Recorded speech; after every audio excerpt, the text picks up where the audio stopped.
पुराने समय की बात है। अलकापुरी राज्य के पास ही एक बड़ा सा जंगल था। उस जंगल में एक पेड़ था जिस पर एक नीलकंठ और नीलकंठ की पत्नी रहते थे। दोनों के बीच बड़ा ही गहरा प्रेम था। वे दोनों उस पेड़ पर प्रेम पूर्वक रहते थे। एक दिन की बात है, नीलकंठ की पत्नी भोजन की तलाश में जंगल में घूमने लगी। काफी देर शिकार ढूंढने के बाद भी जब उसे कुछ न मिला तो उसे एक गोबर खाने वाला कीड़ा दिखाई दिया जो देखने में बहुत ही बड़ा था। नीलकंठ की पत्नी ने सोचा कि आज मुझे भोजन में कुछ मिला तो नहीं है, तो क्यों ना इस कीड़े को ही खा लिया जाए।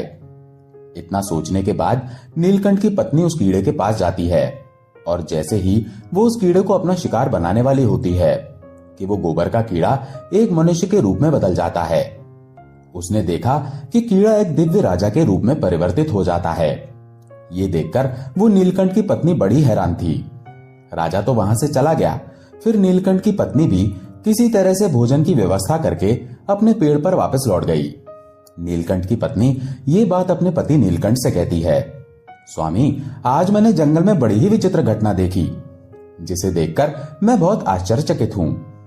नीलकंठ ने पूछा, प्रिय, तुमने ऐसा क्या देख लिया जिसे तुम विचित्र बता रही हो? नीलकंठ की पत्नी कहती है, स्वामी, आज मैंने एक जगह पर एक बड़े ही विशाल शरीर वाला कीड़ा देखा।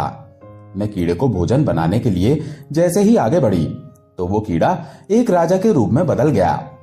ये बात मेरी समझ में नहीं आई कि अगर वो कीड़ा था तो राजा कैसे बन गया, और अगर वो कोई राजा था तो कीड़ा क्यों बना? नीलकंठ अपनी पत्नी की इतनी बात सुनने के बाद जोर जोर से हंसने लगा और कहने लगा, हे प्रिय, मुझे लगता है कि जंगल में आज तुमने राजा वीर प्रताप को देख लिया है जो इसी देश का राजा है। नीलकंठ की बात सुनकर उसकी पत्नी और भी हैरान हो जाती है। नीलकंठ की पत्नी कहने लगती है, स्वामी, राजा वीर प्रताप ने ऐसे कौन से बुरे काम कर दिए जिससे उनको कीड़ा बनना पड़ा? वो इस तरह की गति को क्यों प्राप्त हुए? हमने तो सुना है कि हमारे राज्य के राजा तो बड़े ही धर्मात्मा हैं। बिना दान पुण्य के तो वो भोजन भी नहीं करते। फिर उनसे ऐसा कौन सा पाप हो गया? फिर नीलकंठ कहता है, प्रिय, राजा का ये स्वभाव ही उसके लिए मुसीबत बन गया कि वो अत्यंत दानी धर्मात्मा है। एक दिन उन्होंने ऐसा दान कर दिया जिसके कारण उन्हें कीड़े की योनि भोगनी पड़ी। तब नीलकंठ की पत्नी कहने लगी, हे स्वामी, मेरी समझ में कुछ भी नहीं आया। मुझे विस्तार से समझाइए कि राजा वीर प्रताप के साथ ऐसा कैसे हो गया? नीलकंठ बोला, प्रिय, ध्यान से सुनो कि इतना दान धर्म करने वाला राजा कीट योनि को कैसे प्राप्त हुआ। प्राचीन समय की बात है। इस प्रसिद्ध नगरी अलकापुरी में एक महादानी राजा वीर प्रताप राज करते थे। राजा वीर प्रताप इतने दानी राजा थे कि जब तक अपने द्वार पर आए हुए भूखे भिखारी और याचकों को भोजन नहीं करा देते थे तब तक स्वयं भी भोजन नहीं करते थे। ये उनका रोज का नियम था। पूरे राज्य में उनकी खूब प्रशंसा होती थी। वो राजा बहुत ही दानवीर था, परंतु उसके दान धर्म करने का भी एक नियम था। वो एक निश्चित समय तक ही दान करता था। वीर प्रताप सुबह से ही दान देना शुरू कर देता था और सूर्य के अस्त होने तक ही दान दिया करता था। सूर्य अस्त होने के बाद यदि कोई उसके पास दान मांगने के लिए आता तो राजा उसे दान नहीं देता था, बल्कि अगले दिन आने के लिए कहता था। राजा की ख्याति धीरे धीरे देश विदेश में फैल चुकी थी। अब तो हर रोज उसके द्वार पर याचकों की भीड़ लगी रहती थी। वे प्रत्येक दिन दोनों हाथों में जितनी स्वर्ण मुद्राएं आती थी उतना धन दान में दे देते थे। सभी याचक राजा की जय जयकार करते हुए चले जाते थे। इस राज्य के एक छोटे से गांव में जंगल के पास एक गरीब ब्राह्मण निवास करता था। वो ब्राह्मण बड़ा ही तपस्वी था। उसकी पत्नी और वो दोनों ही बड़ी कठिनाई से जीवन बिता रहे थे। दोनों की स्थिति बड़ी ही दयनीय थी, परंतु वो ब्राह्मण कहीं पर भी भिक्षा मांगने के लिए नहीं जाता था। उसे अपनी मेहनत से जो कुछ भी मिल जाता उसी को खाकर अपना गुजारा कर रहा था। जो समय उसके पास बच जाता उसे वो ईश्वर की भक्ति में लगा देता। एक दिन ब्राह्मण की पत्नी ने अपने पड़ोसियों के मुंह से सुना था कि राजा वीर प्रताप एक बहुत ही दानी राजा है। ब्राह्मणी पड़ोसन से ये बात सुनकर आई और अपने पति से कहने लगी, हे स्वामी, मैंने सुना है कि राजा वीर प्रताप बहुत ही दानी राजा है। उनके द्वार से आज तक कोई निराश लौटकर नहीं गया है, तो क्यों ना आप भी महाराज के द्वार पर जाओ और उनसे दान लेकर आओ। राजा जो भी धन हमें देंगे उससे हमारी गरीबी मिट जाएगी। ये बात जब ब्राह्मण ने सुनी तो कहने लगा, प्रिय, मेरी जिंदगी आधे से ज्यादा तो बीत चुकी है और अब आधी ही जिंदगी शेष बची है। वो भी जैसे तैसे काट लूंगा, लेकिन मैं किसी के द्वार पर हाथ फैलाने नहीं जाऊंगा। तब ब्राह्मणी बोली, स्वामी, आप कैसी बातें करते हो? जब राज्य का राजा दान दे रहा है तो प्रजा को दान लेने में कोई बुराई नहीं है। और फिर हम तो ब्राह्मण हैं, हमारा तो धर्म है भिक्षा लेना। मैं चाहती हूं कि आप राजा के पास अवश्य जाओ ताकि हमारे परिवार का पालन पोषण अच्छी तरह से हो सके। ये बात जब ब्राह्मण ने सुनी तो वो कहने लगा, ठीक है, यदि तुम चाहती हो तो मैं अवश्य राजा के दरबार में जाऊंगा। पत्नी के कहने पर ब्राह्मण राजा वीर प्रताप के दरबार की तरफ चल पड़ा। संध्या का समय हो चुका था। चलते चलते अंधेरा छाने लगा था। इधर राजा वीर प्रताप के दान करने का एक नियम था। उसके दरबार में दिन के समय जितने भी याचक आए थे वो उन सभी को दान दे चुका था। अब राजा के दान देने का समय समाप्त हो चुका था। इधर ब्राह्मण बड़ी दूर से पैदल चलकर राजा के पास आया था, लेकिन उसके पहुंचने से पहले ही सूर्यास्त हो चुका था। अब राजा दान देना बंद कर चुका था। सभी को दान देने के बाद जब राजा महल की तरफ जा रहा था कि तभी ब्राह्मण उसके सामने आ गया और कहने लगा, हे महाराज, मैंने सुना है कि आप हर दिन गरीबों को दान देते हो। मैं भी एक गरीब ब्राह्मण हूं। मैं काफी दूर से चलकर आपके पास आया हूं। कृपया मुझे भी दान दीजिए। सूर्यास्त के बाद ब्राह्मण को अपने पास आया हुआ देखकर राजा कहने लगा, ब्राह्मण देव, मुझे क्षमा कीजिए। मेरा एक नियम है कि मैं सूर्यास्त होने के बाद दान नहीं देता हूं। आप मेरे पास सूर्यास्त के बाद आए हो, इसलिए अब आप वापस लौट जाइए और सुबह मेरे पास आइएगा। कल जब आप मेरे पास आओगे तो मैं आपको आज का भी और कल का भी दोनों दिनों का दान दे दूंगा। ब्राह्मण थोड़ा जिद्दी स्वभाव का था। वो राजा से परिचित नहीं था तो कहने लगा, हे महाराज, मुझे आज ही दान दे दीजिए। मैं कल का इंतजार नहीं करूंगा। रोज रोज आपके यहाँ दान लेने के लिए मैं नहीं आ सकता। जब राजा ने ये बात सुनी तो उसे क्रोध आ गया, लेकिन राजा ने उसे फिर से समझाया कि ब्राह्मण देव, तुम्हें कल ही दान लेने के लिए आना पड़ेगा। मैं तुम्हें कल ही दान दे सकता हूं, आज नहीं। ब्राह्मण फिर से बोला, महाराज, मैं तो दान आज ही लूंगा, कल मैं आपके पास नहीं आ सकता। ये बात राजा को कुछ अच्छी नहीं लगी। राजा क्रोध में आ गया और क्रोधित होकर राजा ने देखा कि वहां पर कुछ घोड़ों की लीद पड़ी थी, क्योंकि राजा चलते चलते घोड़ों के अस्तबल के पास आ चुका था। राजा ने देखा कि ब्राह्मण आज ही दान देने की जिद कर रहा है, तो राजा ने घोड़े की लीद उठाकर ब्राह्मण के कमंडल में डाल दी। ब्राह्मण उस लीद को लेकर वापस अपने घर की तरफ चल पड़ा। घर पर उसकी पत्नी इंतजार कर रही थी और सोच रही थी कि आज मेरे पति राजा से दान लेकर आएंगे, हमारी सारी गरीबी दूर हो जाएगी। जब उसने अपने पति को घर आता हुआ देखा तो वो बहुत ही खुश हुई और ब्राह्मण से कहने लगी, हे पतिदेव, आज महाराज ने आपको कितना दान दिया है? मैंने तो आपसे पहले ही कहा था कि महाराज के दरबार में जाओ तो महाराज हमारी गरीबी मिटा देंगे। ये बात सुनकर ब्राह्मण बोला, भाग्यवान, दान देने वाले ने दान दे दिया और मैंने उसे ले भी लिया। इस आंगन को गोबर से लीप लो, तब मैं तुम्हें राजा का दिया हुआ दान दिखाऊंगा, नहीं तो ये दान अपवित्र हो जाएगा। बड़ी खुशी के साथ ब्राह्मण की पत्नी ने उस जगह को गोबर से लीप दिया और उस जगह पर एक दीपक जलाकर रख दिया। ब्राह्मण की पत्नी वहीं जाकर बैठ गई। उसके बाद ब्राह्मण ने लीद से भरा हुआ पात्र अपनी पत्नी को दे दिया। ये देखकर ब्राह्मण की पत्नी बहुत ही आश्चर्यचकित हुई और कहने लगी, हे स्वामी, ये कैसा मजाक है? ब्राह्मण ने कहा, मजाक कैसा? जो राजा ने दान में दिया है वो मैंने तुम्हें लाकर दे दिया। अब तो ब्राह्मण की पत्नी बहुत ही दुखी होने लगी। क्या राजा के घर में धन की कमी हो गई है? चलो कोई बात नहीं, गलती हो गई होगी, आप फिर से महाराज के पास चले जाना।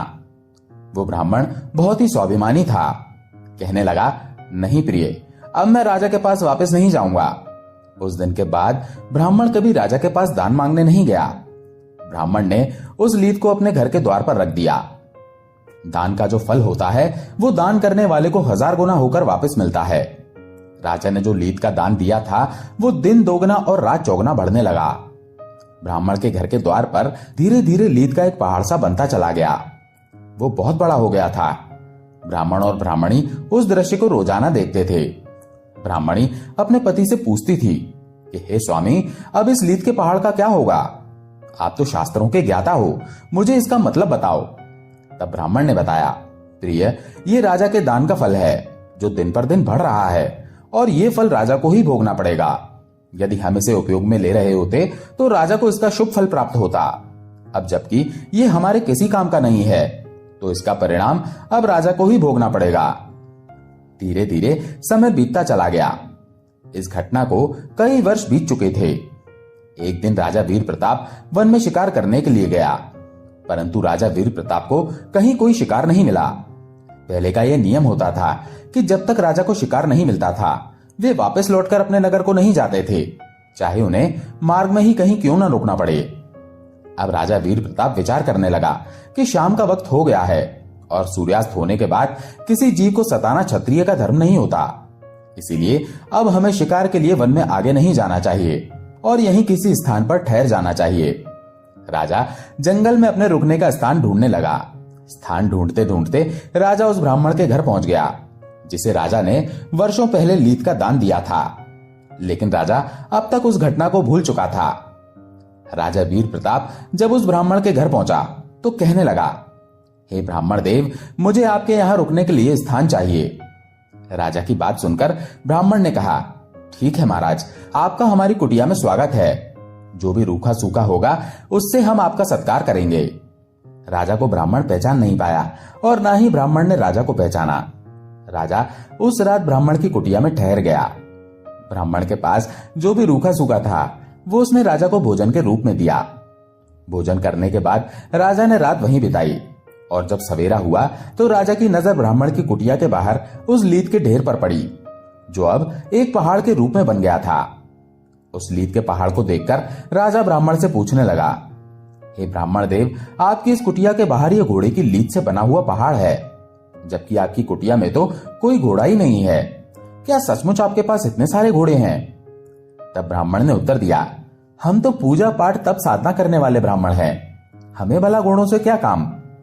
राजा कहने लगा, तो फिर आपके घर के बाहर ये लीद का पहाड़ कैसा है? ब्राह्मण समझाते हुए कहने लगा, यदि आप जानना चाहते हैं कि ये लीद का पहाड़ क्यों है तो इसके पीछे एक बहुत ही बड़ा रहस्य छुपा हुआ है। अब तो उस रहस्य को जानने की राजा की उत्सुकता बढ़ गई। ब्राह्मण ने कहा, कई साल पहले की बात है, मेरी पत्नी ने मुझे जबरदस्ती राजा के यहाँ दान लेने के लिए भेजा था। वो राजा बहुत ही दानी धर्मात्मा था। वो रोजाना 1.25 मन सोने का दान करता था। तो अपनी पत्नी के कहने पर मैं राजा के पास दान लेने के लिए चला गया। मेरे पहुंचने पर पता नहीं क्यों राजा ने मुझे दान देने से इनकार कर दिया। इसके पीछे की वजह तो मैं नहीं जानता कि राजा ने ऐसा क्यों किया।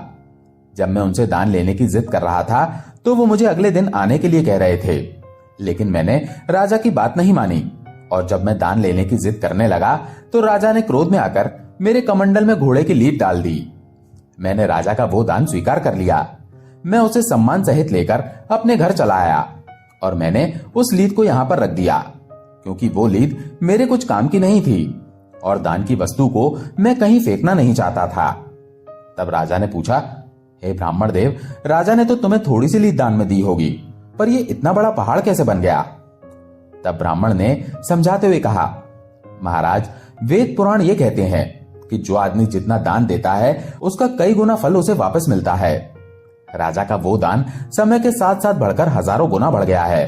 अब अपने उस दान का फल राजा को खुद ही भोगना पड़ेगा क्योंकि हमने उसके दिए हुए दान को अपने उपयोग में नहीं लिया। ब्राह्मण की ये बात सुनकर राजा के रोंगटे खड़े हो गए। उसके पैरों तले जमीन खिसक गई। राजा तो इस बात को भूल चुका था, लेकिन ब्राह्मण के बताने पर राजा को वे सारी बातें याद आ गईं। अब तो राजा बहुत ज्यादा घबरा गया। दोनों हाथ जोड़कर ब्राह्मण से पूछने लगा, हे ब्राह्मण देव, फिर राजा इसका फल कैसे भोगेगा? मुझे बस इतना बता दो। ब्राह्मण ने कहा, देखो, अब ये लीद का ढेर उस राजा को खाना पड़ेगा। जब तक वो राजा इसे खा नहीं लेगा तब तक ये बढ़ता रहेगा। ब्राह्मण की बात सुनकर राजा की आत्मा कांप उठी। उसने ब्राह्मण को सारी बात बता दी कि मैं ही वो राजा हूं जिसने आपको लीद का दान दिया था। अब आप मुझे क्षमा करें और मुझे केवल इतना बता दें कि मेरा उद्धार कैसे होगा। मैं इतने विशाल लीद के पहाड़ को कैसे खा पाऊंगा? इससे बचने का कोई उपाय तो होगा। जब राजा ने अपनी पहचान बताई तो ब्राह्मण ने भी राजा को पहचान लिया। ब्राह्मण ने कहा, यदि आप ही वो राजा हो तो उसका परिणाम आपको ही भोगना पड़ेगा, क्योंकि दान देने वाला यदि किसी ऐसी वस्तु का दान देता है जो वस्तु अनुपयोगी है या खाने के योग्य नहीं है, जिस वस्तु को दान में दिया जा रहा है वो दान पाने वाले के किसी काम की नहीं है, तो दान देने वाली वस्तु का फल व्यर्थ जाता है। लेकिन तुमने मुझे जानबूझकर ऐसी वस्तु दान में दी थी जिसका फल अब बढ़कर 1000 गुना हो गया है। अब इसका फल आपको ही भोगना पड़ेगा। यह सुनकर राजा उस ब्राह्मण के चरणों में गिर गया और कहने लगा, हे ब्राह्मण देव, अब आप ही मुझे कोई उपाय बताइए कि मेरा ये पाप कैसे नष्ट हो सकता है। ब्राह्मण ने कहा, हे राजन, यदि तुम इस लीद को खाने से बचना चाहते हो तो एक दूसरा उपाय मैं तुम्हें बता सकता हूं। यदि तुम वो उपाय कर लेते हो तो ये लीद तुम अकेले खाने से बच जाओगे। इसमें फिर बहुत सारे हिस्सेदार बन जाएंगे। तब ब्राह्मण ने उपाय बताते हुए कहा, हे राजन, यदि आप अपनी निंदा स्वयं ही करवाओ तो जितनी तुम्हारे देश में तुम्हारी निंदा होगी उतनी ही लीद घटकर कम हो जाएगी। तब राजा बोला, हे ब्राह्मण देव, मेरी निंदा भला कौन करेगा? मैंने निंदा जैसे काम तो किए ही नहीं है। मैं तो एक दानी राजा हूं, लोग मेरी प्रशंसा करते हैं। तब ब्राह्मण ने कहा, तुम एक काम करो, तुम्हारे जो कुल पुरोहित हैं उनकी एक परम सुंदर कन्या है, तुम उनके घर जाओ और उनकी कन्या का हाथ पकड़कर जबरदस्ती अपने घर ले आओ और उनके मांगने पर भी कन्या को वापस मत लौटाना। इस प्रकार पूरे राज्य में तुम्हारी निंदा होनी शुरू हो जाएगी। लेकिन इस बात का ध्यान रखना कि उस कन्या के प्रति तुम्हारी नजर गंदी नहीं होनी चाहिए, नहीं तो बहुत बड़े पाप में गिर जाओगे। तुम उस कन्या को बेटी के रूप में लेकर आना, लेकिन ये बात किसी से मत कहना कि तुम उसे बेटी बनाकर ले जा रहे हो। कन्या को ले जाकर तुम अपनी रानी के पास छोड़ देना और उससे कहना कि वो उसे बेटी की तरह ही पाले पोसे। प्रजा के लोग समझेंगे कि तुमने बहुत ही गलत काम किया है। राजा को यह उपाय समझ में आ गया। राजा बड़ा हताश था। वो उस लीद के ढेर को देखकर व्याकुल हो रहा था।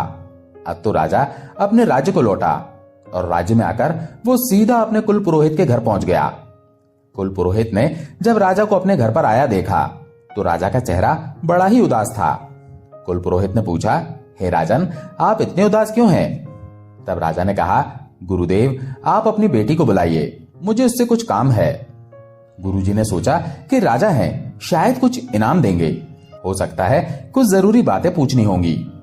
उन्होंने अपनी पुत्री को आवाज लगाई। जैसे ही गुरु की बेटी बाहर आई तो राजा ने फौरन उसका हाथ पकड़ा और पुरोहित को धक्का देकर उनकी बेटी को रथ में बिठाकर अपने महल में ले आया। बेचारा पुरोहित अपनी बेटी के लिए गिड़गिड़ा रहा था, महाराज, आप ये क्या कर रहे हैं? ये अन्याय है। लेकिन राजा ने उनकी एक न सुनी और वे चुपचाप उनकी कन्या को लेकर अपने महल में पहुंच गया। महल में पहुंचकर उसने अपनी रानी से कहा, महारानी, ये हमारी पुत्री है, इसको कोई कष्ट नहीं होना चाहिए। इसे बड़े प्रेम से पुत्री की तरह रखना और ये बात तुम्हें बाहर किसी को नहीं बतानी। रानी ने पूछा, महाराज, आप इसे लेकर क्यों आए हैं? ये आपके गुरु की बेटी है। तब राजा ने कहा, समय आने पर तुम्हें बता देंगे कि हम इसे क्यों लेकर आए हैं। तुम चुपचाप तमाशा देखती जाओ। बस इतना समझ लो, जो मैं कर रहा हूं अपने उद्धार के लिए कर रहा हूं। जब राजा अपने गुरु की कन्या को अपने महल में लेकर आ रहा था तो पूरे नगर के लोगों ने उसे देखा था। उस समय तो किसी ने कुछ नहीं कहा, लेकिन धीरे धीरे राजा की बुराई होनी शुरू हो गई। पूरे राज्य के लोग राजा की निंदा करने लगे कि हमारा राजा तो बहुत ही भ्रष्ट व्यक्ति है, जिसने अपने गुरु की बेटी को पत्नी बनाकर जबरदस्ती अपने महल में रखा है। ये राजा तो बहुत ही नीच है, ये लोगों को दान देकर केवल दिखावा कर रहा है। इस प्रकार पूरे नगर में राजा की बुराई होने लगी।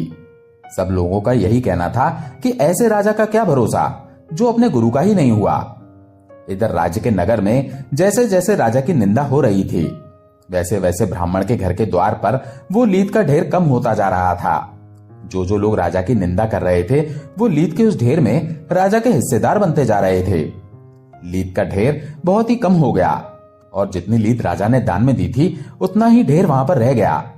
राजा जब कुछ दिनों के बाद वहां आया तो देखा कि ब्राह्मण के घर के आगे लीद का ढेर तो अब थोड़ा सा ही बचा है, परंतु नगर में राजा का यह हाल हो गया था कि राजा जिस भी रास्ते से गुजरता लोग उसे घृणा की दृष्टि से देखते थे। एक दिन राजा जब उस ब्राह्मण के द्वार पर पहुंचा तो उसने देखा कि लीद का ढेर केवल उतना ही बचा था जितना उसने दान में दिया था। ये देखकर राजा बहुत ही खुश हुआ। वो ब्राह्मण के चरणों में गिर पड़ा और बोला, आपने पहाड़ जैसी लीद का ढेर तो कम करवा दिया। जिन जिन लोगों ने मेरी निंदा की होगी उनके हिस्से में वो लीद चली गई होगी, लेकिन ये जो थोड़ी सी लीद शेष रह गई है, अब उसका भी कोई ना कोई उपाय बता दो। तब ब्राह्मण ने बताया, हे राजन, ये जो लीद रह गई है वो तो तुम्हारे हिस्से की है। तुम्हें इसे किसी न किसी जन्म में खाना ही होगा। तुम्हें इसे खाने के लिए किसी जन्म में कीड़े की योनि धारण करनी पड़ेगी। तब राजा बोला, कोई ऐसा उपाय बताइए जो ये भी खत्म हो जाए। तब ब्राह्मण ने कहा, राजा, मेरा एक गुरु भाई है, वो तुम्हारे ही नगर में रहता है। वो बड़ा ही विद्वान और ईश्वर भक्त है।